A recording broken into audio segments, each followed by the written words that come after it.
where were we? Ah yes, the Land Rover.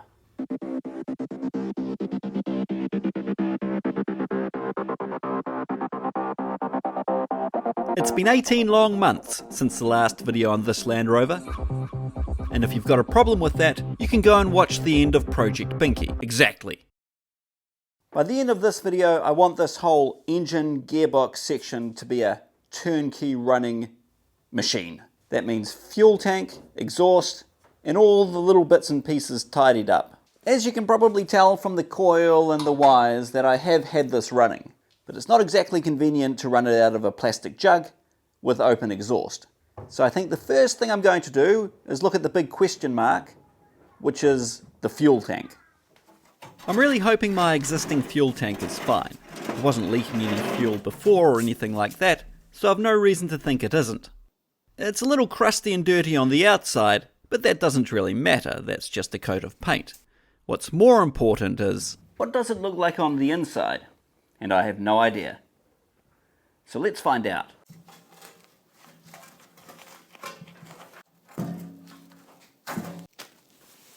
Probably get a new one of those.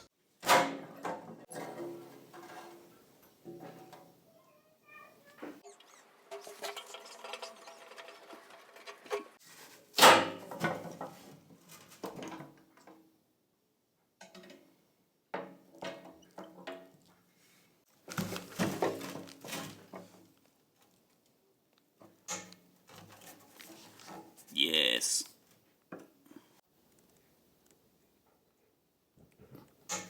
Yes.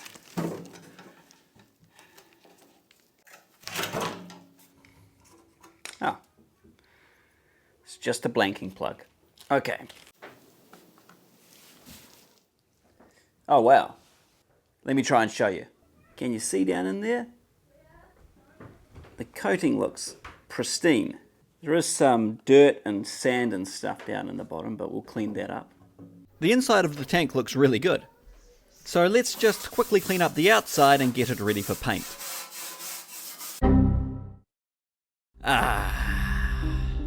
This was hiding under a layer of dirt. Now, I could probably fix this, but I'm not going to, because welding fuel tanks is for people who like shrapnel in the face. So I'll have to get a new tank. Hopefully I can find one for sale in New Zealand, because I would imagine shipping a fuel tank from the UK might be pretty expensive. Anyway, I'm not sure what I'm going to do about a new tank right now, so let's move on to something else. And the next thing I want to look at is the distributor, because it's backwards. Or at least out 180 degrees. Currently this is number 1 cylinder, which should be here.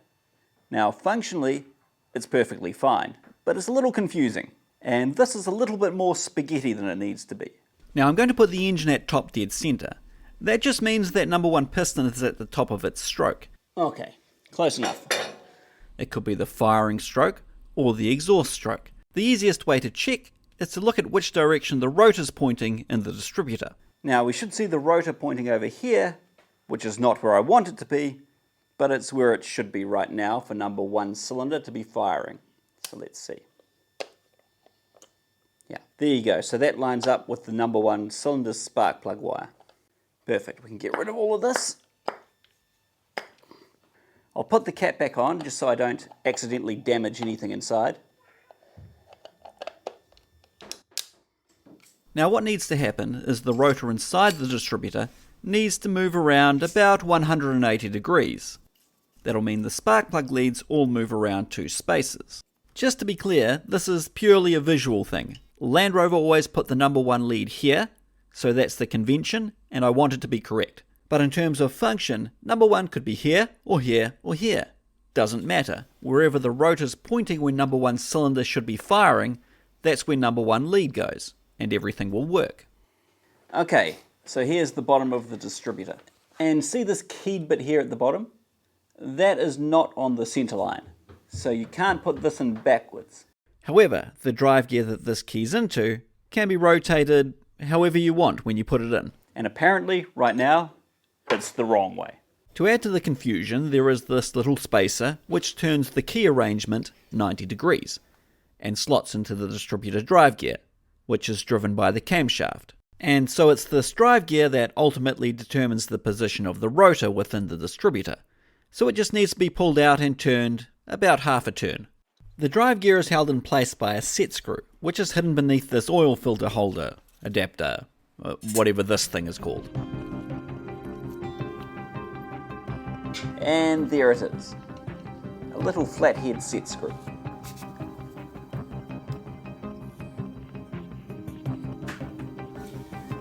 Now, are you going to come out?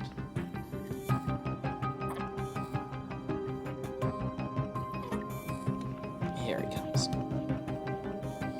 Note the red paint marks. In theory, I just need to put the gear back in with the paint facing the other direction. There it is. And it'll be about right. And you might think that this is going to be easy. Well, first of all, you have to allow for the fact that the gear is a spiral, so it turns as you install it. Secondly, this hole here is what is retained by the grub screw, and as you can see, the bronze bushing rotates freely. So how do you make sure this hole lines up exactly where you need it? Well, you don't. You just take it in and out until by pure pixie luck, it lines up with the hole for the set screw. Obviously this is more difficult because I don't want to be squeezing hard with the pliers. And this is all complicated by the fact that the gear also engages with the oil pump drive shaft, so these splines have to engage as well. And I'm not going to take the sump off and the oil pump out just to make this easier. So putting this drive gear in is technically easy, there's nothing complicated about it, except that it's a bunch of faff. Okay, I've got it in there lined up pretty well. Now please tell me the set screw lines up, because it took me a long time. No it doesn't. Great.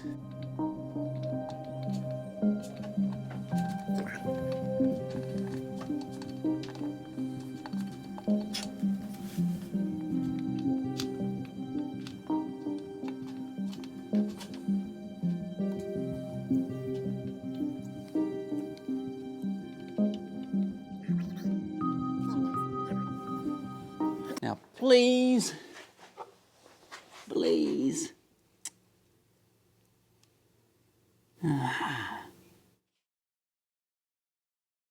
Hooray! Okay.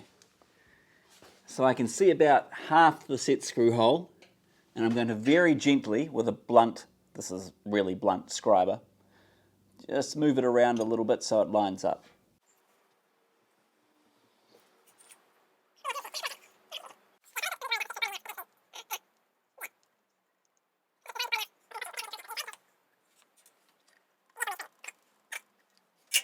But why is that? Close enough. Let's put the distributor on and see how it looks. I might be out by one tooth. That would be annoying.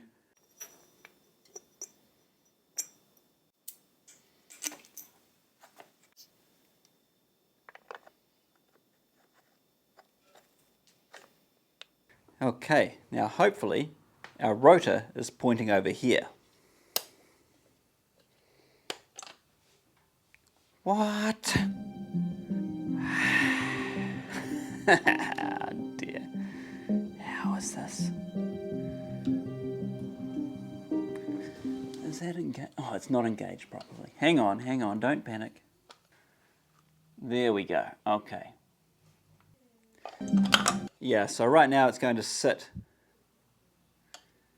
like this with number one here, which is better, but I kind of need to turn everything about here. Okay, well I'm not going to record me doing that all again, but I just need to pull that gear out, turn it one tooth and put it back in, and then we'll be good. Okay, I think that's looking pretty good now. Notice that the rotor is facing off this way, which I think is about right. Let's have a look. Yeah, so this is going to be number 1, 3, 4, 2. Right now this is just guesstimated in about the right place. Let's do the static timing and see exactly where it sits. For static timing, you want the crankshaft to be positioned at whatever timing mark it says in the manual. In the case of this specific engine, it's top dead center. Don't ask on internet forums. You don't want to be pinging your head gasket to pieces because old mate reckons 10 degrees or whatever. Just look in the book. Now the normal way to do this, and the way you'll see in all the books, is to hook up a test lamp. Now I don't have a battery hooked up or anything at the moment, so I'm going to use my multimeter in noisy mode, continuity mode. This just makes a noise when there's continuity. So we'll put one side on this side of the contact and one lead on the other. And right now we have continuity. And we're just going to turn this. We're going to turn this clockwise because the rotor spins anti-clockwise. And we're going to turn it until that contact point just opens.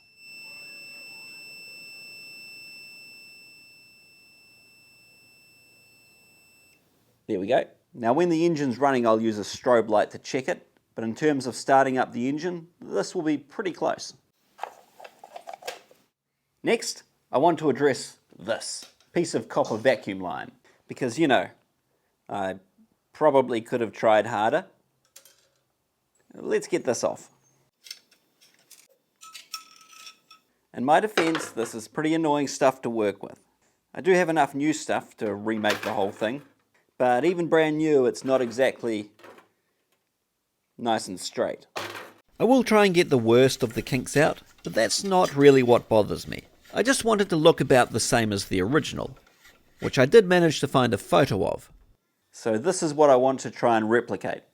More or less, it doesn't have to be perfect. But part of the fun of restoring something is making it the way that it was. Now you can see the two little clips back here. One goes here, and I believe the big long one that's hanging off the pipe sticks out sideways here. Now unfortunately, I don't have either of those clips. I do tend to keep all of that stuff, but I can't find those two. So for now, I'm going to substitute the small one with this grubby little clip. And for the long one sticking out the side, I haven't even been able to find the part number for that yet, so I'm not even sure if I'll get one. I do now have the part numbers, and in fact I have ordered a couple of the small clips, because I was buying other stuff from the same place. And the larger clip is still out there, but I'm not going to make a special order for one 2-pound piece from the other side of the world. So I'll live without that one for now. It doesn't matter anyway, because I think I'm going to set up some jigs to make a bunch of clips. Land Rover used lots of different size and shaped clips all over the vehicle, and modern P-clips aren't really a substitute. And trying to track down every variation I need as an old part is painful and expensive. Anyway, that's a problem for later. Man, I hate Makita chargers.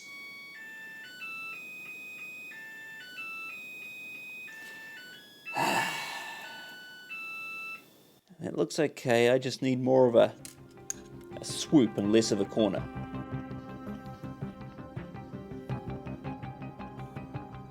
Oh, pretty close. Okay. Yeah. Looks nice and tidy.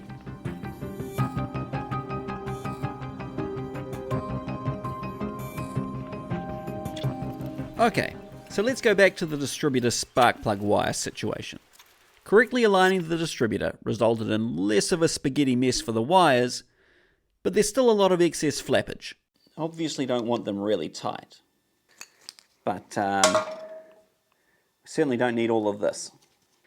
So if we take about 100 millimeters out of this one, should be pretty good. So shortening spark plug wires isn't something that most people do, I get it, but it's really easy and satisfying. All you need are new terminals, which only cost $1 or $2 each, and a pair of pliers. If only I could keep the same paint marker for more than 10 seconds. That'd be great. I'm cutting up my existing set of Lucas leads. You can buy the HT lead and the terminals and rubber boots separately and make up leads from scratch if you really want to, but it's probably going to be cheaper to start with an existing set. Just make sure they're 7mm leads, not 8 or 8.5. The only difference is more insulation, and the problem with thicker leads is that the rubber boots all seem to be made for 7mm, which they jam on in the factory, but sliding the boots around on the thicker leads by hand is near impossible. You don't need fat ignition leads anyway, they're as pointless as nitrogen-filled tyres. Also, you might notice that these leads have a fiberglass core or conductor, which is standard nowadays, but if you want to run traditional copper core leads, that's totally fine on an old Rover. The copper leads just give off more electrical interference, which makes absolutely no difference to us.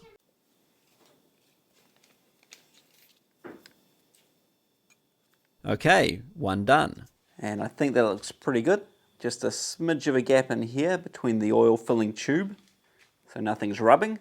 All right, next one. I think if it was a little bit shorter like this, it would stick up clean above the other wire better. What do you reckon, about here? Remember, it's going to shorten it more than this, because you have to allow for the core to stick out. So can you see that?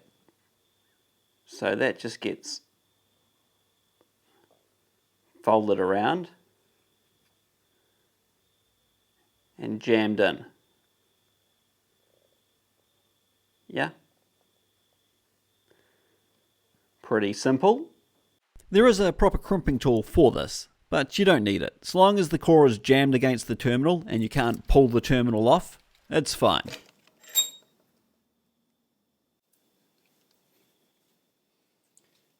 In the end, I shortened all 4 leads. Why not? It's fun and it looks better. Okay, I think that's a bit better. Improvement. Before we move on from spark plug leads, there's one more thing I'd like to say. Spark plug wires are black. Don't be this guy. Stop it. No, not a painted diff cover! Alright, what are we going to do next? Well, I have a special box of little bits, and I'm sure you're all aware that the best stuff comes in old brown boxes.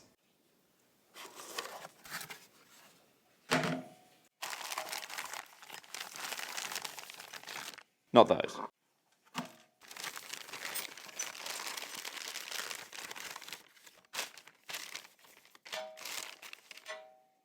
These very old little pieces, kind of crusty, are the missing new old stock pieces I need for the PCV system, the crankcase ventilation system, which is this pipe that runs from here up to here. This is the valve itself, and this is a genuine new Smith & Sons valve, so we're good there. But I didn't have all the hoses because somebody had butchered it in the past. So the first thing I'm going to do is get rid of hose clamp city. Basically this mess gets replaced with this. You see, it's a step down in size from this to this. That's why you can't just use any old bit of pipe. Oh, hopefully somebody hasn't cut this short. That would be most annoying.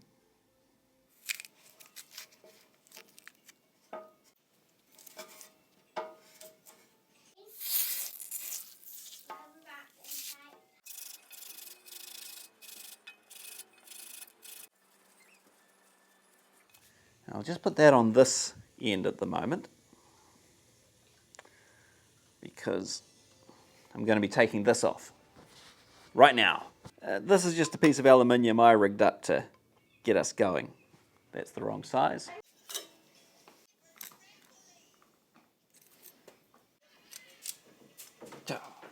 Just snug that for now because I'm not sure what angle it needs to be positioned at. Okay, I'm not really sure exactly how this goes on. Not like that. It can only be...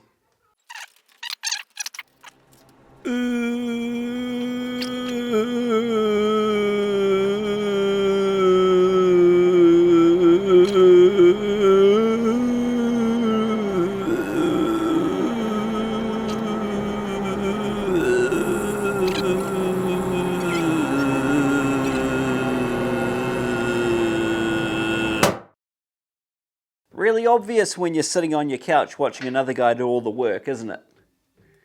Yeah. This is the answer. Aha, that makes more sense, doesn't it? Yes, it does. Okay, so I've now got the bracket installed tightly. Ignore the hardware, I'll change that later. And this is sitting right where it wants to sit. What I'm trying to avoid is to have any stress on the rubber hose connections because they're old and delicate. There is a definite gap between the hard line and where it needs to go. If I remove this quickly, they don't need to touch, but it's probably about that much too short. Maybe it could be less. Say 25 millimeters too short. So what am I going to do? Well, I could make a new pipe from scratch, because for some reason I have about 1 mile of the correct size tubing in stock. But I'm not going to, because when you get into the figuring out of how to make a couple of the tight bends right next to each other, it'd get quite difficult without making special tooling. So instead, I'm just going to extend the pipe.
Quite a bit of solder, so hopefully that's a good sign.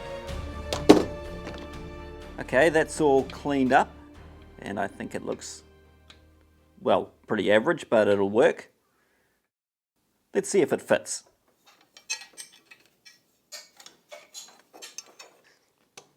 Squeeze it around a little bit, but that looks about perfect. And that will sit just there. And this will be a nice shoulder for the piece of rubber. Almost like I planned it that way. Nope. Lucky it's in the right place. So the original finish on this pipe, which is currently mostly spray painted black, is electroplated zinc, just like this one. Which I will do. I will send it off to the electroplaters to get done. However, this is going to be way below the minimum charge, which I think is $60. So I'm not going to send it right now. I'll wait till there's some other bits and pieces to go with it. In the meantime, it's pretty ugly, and the raw end will rust. So I sprayed it with zinc primer and gave that a little steel wool action, which sort of replicates zinc plating. Sort of. It looks tidy anyway. I'll leave the pipe off for now though, because I still need to sort out better hose clamps. Plus it might be in the way shortly. Let's look inside this big brown box. Oh yeah. This has been sitting here for about 2 years. Ignore him. He didn't make it. And based on the amount of oil absorption going on, you can probably guess where I was storing this. It's a brand new exhaust system. Stainless steel, of course. Made by these guys. Double S exhaust. And some bits that are not stainless steel. Okay, well let's get this out. Am I sure about this? I don't know how that goes in through there. No, that can't be right. Is that right? What are you supposed to do? Remove the gearbox? Let me just check it doesn't go straight. This looks promising. Kind of. Okay, hang on. Hang on.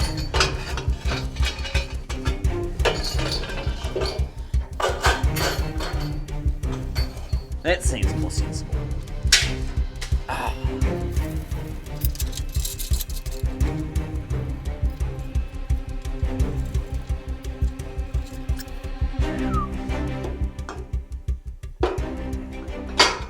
Looking good.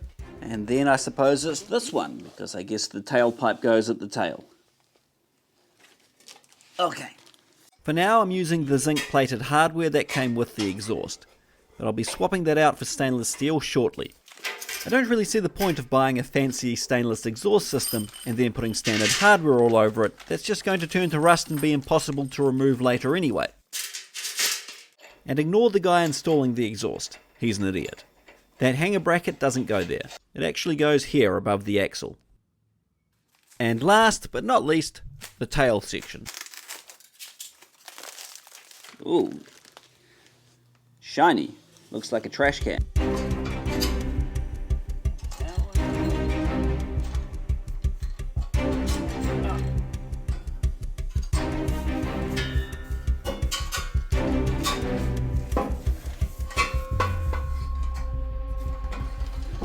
One of you guys help hold something.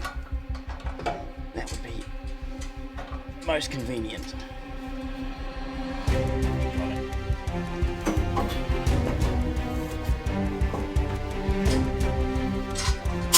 I'll save you from the rest of the footage of me rolling around on the floor struggling with nuts. It's an exhaust, and it's on for now. We'll come back to it in a couple of real-time weeks when the stainless steel stuff arrives. Which for you is now. Most of this is just hardware, plus a few washers and things that I made on the lathe, and this box of stuff from the UK, which should be everything I need to fully stainless steelize the exhaust system. Some clamps, more clamps, this is for the fuel tank, rubber. Ooh, how about some instant satisfaction?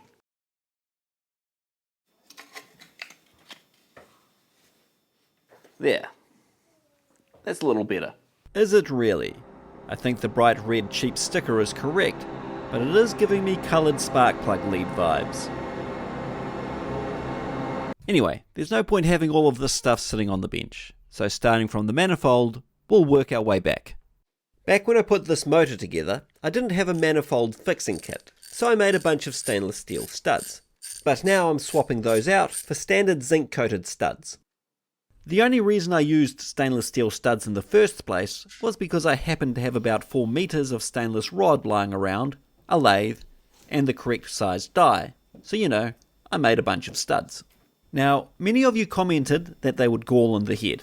I don't really think that's an issue in cast iron, especially with the amount of anti-seize I used, but I hear ya. I've had to deal with galled together stainless hardware myself. As I said, I don't think that'll be an issue in this case. But there is another aggravating factor.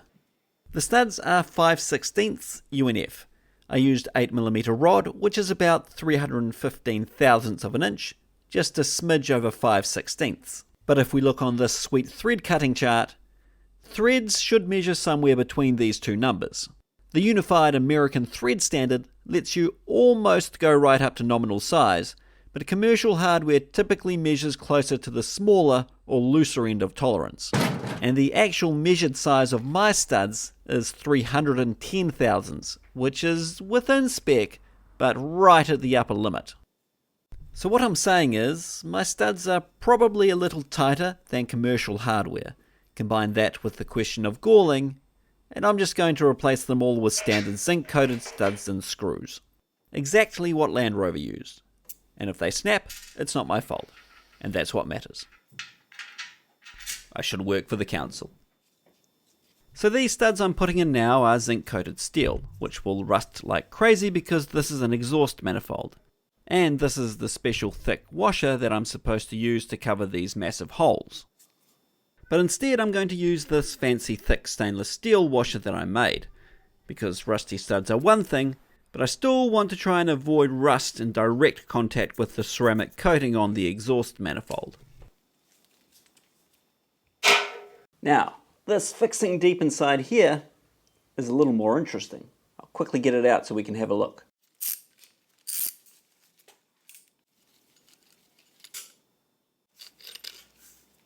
Okay, so what's going on here is this diamond-shaped tab bridges this gap, pressing on both the intake and exhaust manifold at the same time. They don't normally look like this. This is an original one, well, an original style one at least. And they're fine, it's a chunk of cast iron that does what it's supposed to do. And if you've got a bare cast iron manifold, this will go rusty like the manifold itself, which is not a problem.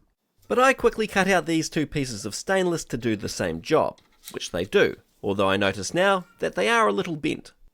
I decided to add a pair of spherical washers to each diamond. I made these ones, but they are a commercially available thing. You see, the intake and exhaust manifold are not level, or coplanar, so by default when you tighten the bolt up, everything just sort of mashes and twists and gets the job done. Well, these fancy washers are exactly designed to deal with that kind of misalignment. So let's use them. I was intending to use them loose, like washers, but I decided to solder one half to the diamond tab. One less thing to drop on the ground. Plus, this will stiffen the tabs up quite a bit.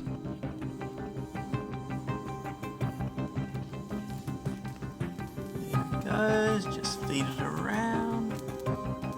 A little more. Around you go.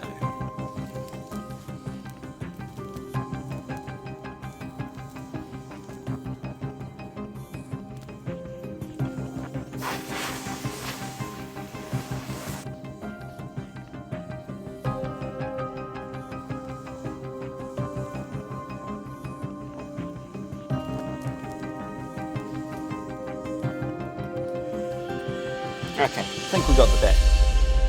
All done. Ah, one of them moved. Why didn't you tell me that was happening?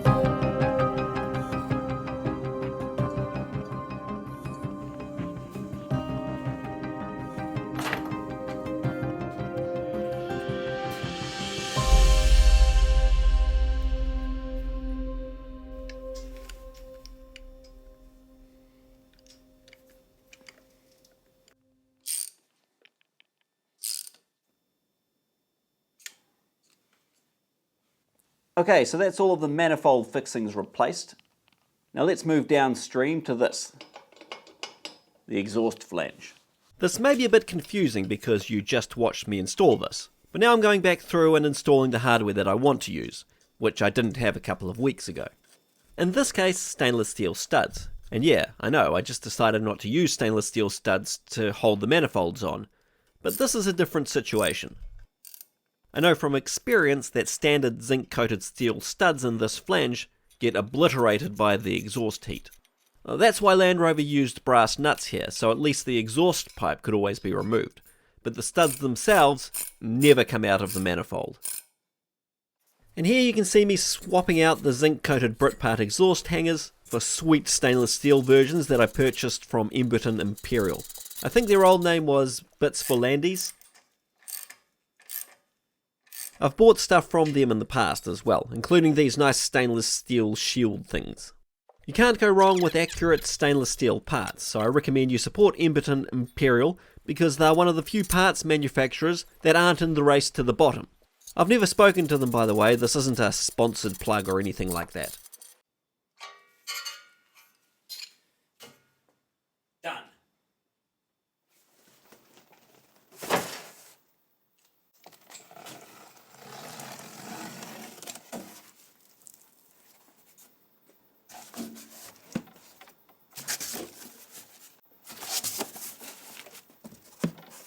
Yep, a new tank. This is a standard replacement Britpart tank. It was available in New Zealand, so that was the decision made. I did consider an alloy tank, which would have been nice, but of course the extra cost of the tank itself, and more so the cost of shipping, that just wasn't an option. On the whole, after a quick look, I'd say this is a pretty good tank. It's not an exact replica of the original, however. This big cross on the side, the stiffening embossing, is an outie on this tank, whereas on the original it's an innie. And also you'll see on the original tank that the entire side panel is embossed outwards. Debossed, unembossed, it sticks out a little bit. Another small point.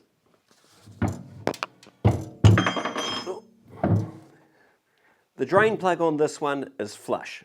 And in fact this steel ring that the plug screws into does stick up about this much on the inside as well. But that means you can never completely drain the tank, unlike the original where the drain plug sits in its own small sump. This bottom, by the way, is double skinned, and this edge should be sealed. So I will be doing that, which means I will be repainting the tank. Now, in terms of overall construction, these Britpart tanks are made from electro-galved steel. That's just sheet metal that comes pre-electroplated with zinc. The only issue there is that everywhere you weld, it burns off. Plus, I can see on the inside that where they have welded, they've ground the zinc off to improve the welding, which is fine. So the electro-galv is a bit of a token effort in some ways. The construction of the original Land Rover tank is quite a bit better. The inside of this tank is also entirely zinc coated. This tank doesn't have any welding on the tank itself. It looks like the seams are either pressed, like along this edge, or soldered. And I suspect that is why these tanks do have a double skin on the bottom, because you can see if I flip it over, all of the welding is on the outer skin. So this outer skin is like a cradle, which is prefabricated and then soldered onto the tank. And presumably they did that to avoid welding on the tank itself and removing the protective coating. But whatever. The point is, I don't think this tank is as good as the originals, but this is probably about as good as you can get. However, there is a small defect, and I'm not slagging off Britpart yet. I can see a small divot next to the weld around the drain plug. It's probably nothing. The issue is I have no way of getting my fingers or eyeballs close enough to judge if it's insignificant or not. And at this point, before I go near any petrol, it's really easy to make sure it's not going to be an issue later on.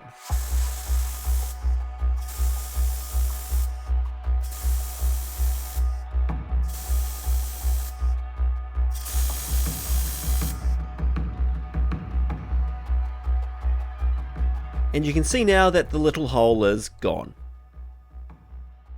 Okay, next issue with this tank. The original screws that hold the sender units in are almost always 3BA. There were a tiny number of Rovers that came with 4BA screws right at the end of Series 3 production, apparently. But in 99% of cases they are 3BA. And you'll be happy to know that Britpart decided to put 4BA threads in the tank, which means you can't reuse your old screws, and where are you going to buy 6 brand new 4BA screws from in 2024? Of course you can order them from somewhere, but they're going to cost a few dollars each, plus shipping. Do you really want to spend $40 on 6 tiny screws? Well, the good news is you can drill and tap them for M4, which is what any sensible person would do. I kind of don't want to put random metric fasteners in, because there isn't another metric anything on the vehicle, but as it turns out, Britpart made that decision for me. These olive-shaped plates are held in place with 3BA screws, and Britpart supply new screws and cover plates, which is nice. Except that this one at the back here is completely stuffed. The threaded hole is cross-threaded. It's buggered. Some guy in the factory managed to jam a screw in once, but there's no way I'm getting a screw back in. The threads are gone. Britpart! And the only viable size I can re-tap these holes is M5. So that's that. And since I'm using metric screws now anyway, the sender unit screws may as well be M4. I gotta say, the paint on this tank seems really good. I'd have no problem using it as is, except that I need to respray the bottom because of the weld. It's also important that all of the double-skinned sections are sealed, which of course they don't do at the factory, although I think Land Rover did seal everything on the original tanks. Anyway, here it is with the paint fixed up and ready to go.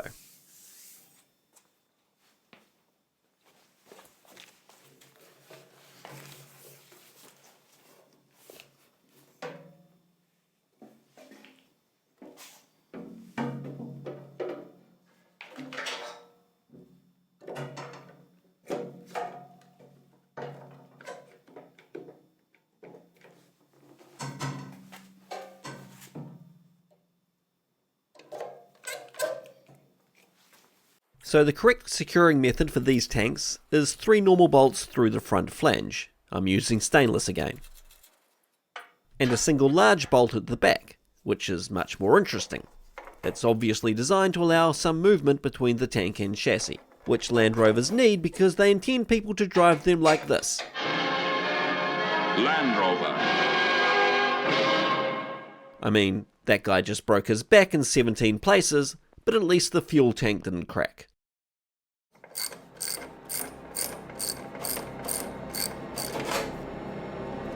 No, the rubber has to go in between. Idiot. Idiot. Idiot. I'm a real idiot. Wrong way. Wrong way. It's obvious now that I think about it. The rubber goes in between, doesn't it? Otherwise it would be doing nothing. There we go. That makes more sense. I'll probably just cut all of that out. So you'll never know.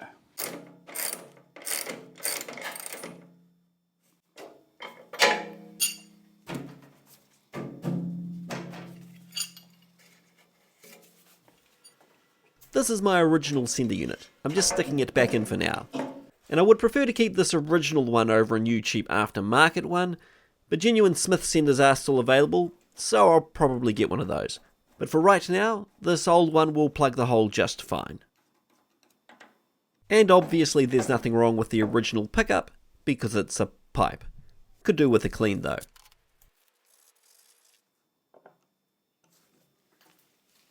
Now this is not the right fuel line. This is what was on the vehicle before, but I think this is off the diesel, or somebody has rigged something up with a join in the middle. But we'll put it on for now because I don't have anything else. The correct style line should have an elbow coming out of here, the same as this side, so it ducks down towards the chassis.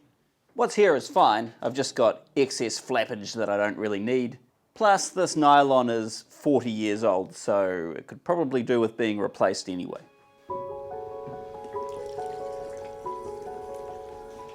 I will admit that filling the tank with petrol felt like a bit of a milestone. Geez, you'd think I was pouring in 100 litres. It's been a long time since I've put petrol in this Rover.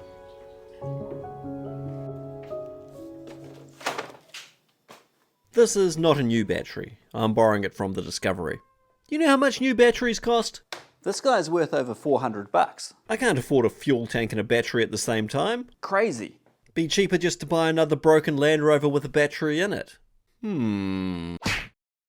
Okay, it's a little bit of a mess, but I think we're ready to go. I can't find my long HT lead, so I've had to put the coil up here, which is a convenient location. And I'm using my original crusty old solenoid because I don't have a new one, and I've got it clamped here because I don't know where it goes, and I don't want to spend 5 minutes looking up trying to figure it out. It either goes here or here or here. Anyway, we don't need to worry about that to make this go. I am, however, going to pull the plugs so we don't have any compression, and remove the tappet cover so I can see it building oil pressure.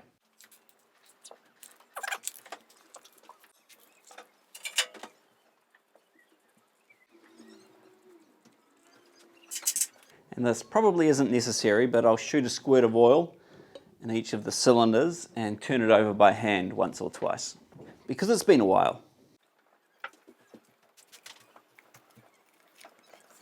Plus it's more fun when it smokes when you first start it. Okay. I think the gasket should be fine to sit there. Just turn it over a couple of times, which should be easy since we have no plugs in it.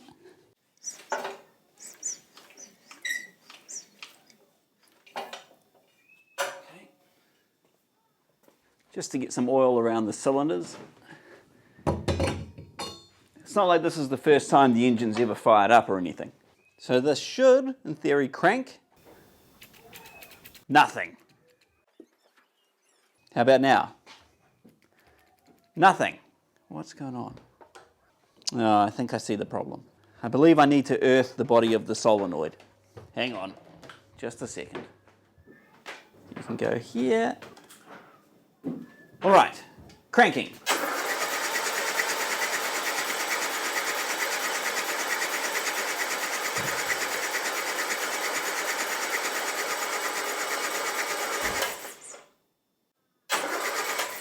Yes, we have oil. Okay, cool. I'll show you. I don't want to crank it anymore, but I'll show you. Okay, so you can see just here around these holes on the top of the tappets, they've just started to spurt oil out. That means we've got oil in the top of the engine and therefore the rest of the engine.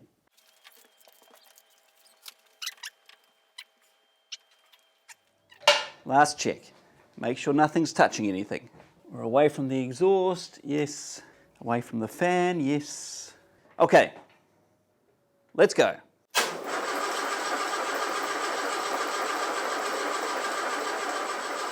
Try again.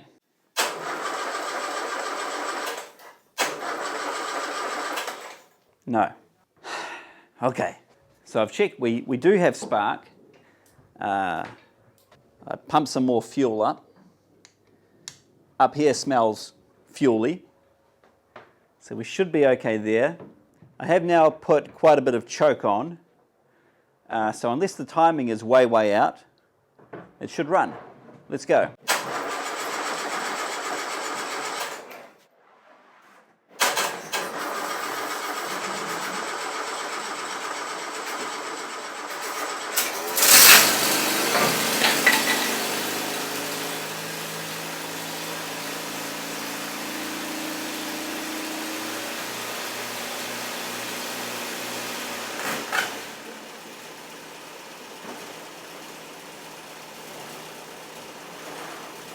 Yes! Oil coming out evenly on each tappet, which is perfect.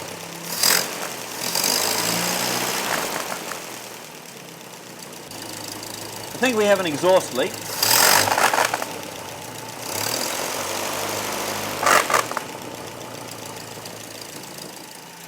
Yeah, some muppet was messing with these studs and didn't tighten them up properly. So now the exhaust gasket down in here has blown out. And I don't have another one to replace it with right now. Good stuff. Great way to end the video.